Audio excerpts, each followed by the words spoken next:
Now I think you are prepared for your flight, so let's set up the itinerary.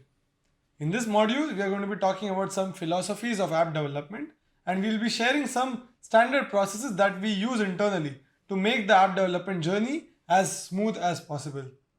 But before we do any of that, I want to share one particular philosophy which I use in terms of how should you learn something. Now, this is a five-step process which has worked extremely well for me in terms of learning and mastering a new skill.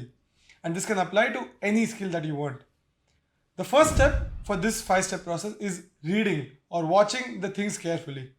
So it's important that you go through our course as well and watch all the videos in depth and make as many notes as possible.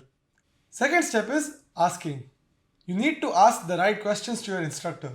Whenever you're learning something new, it's important that you have your curious side of your mind active and you ask a lot of questions so that you get all your doubts clarified.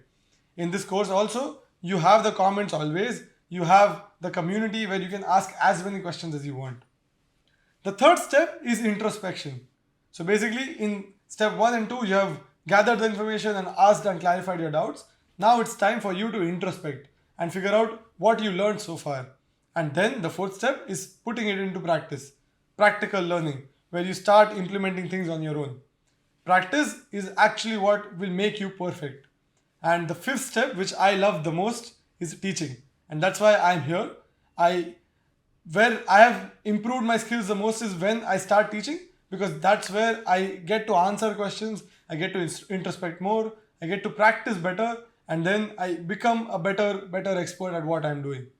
So if you stick to this five-step process, you will get the greatest outputs possible. It will be a great journey for you. This is a simple yet extremely powerful learning model. I personally have implemented this in everything that I've learned so far. And if you stick to this, I believe that you'll get the best results possible. And now that you have understood how to learn, let's dive deeper into setting up the itinerary.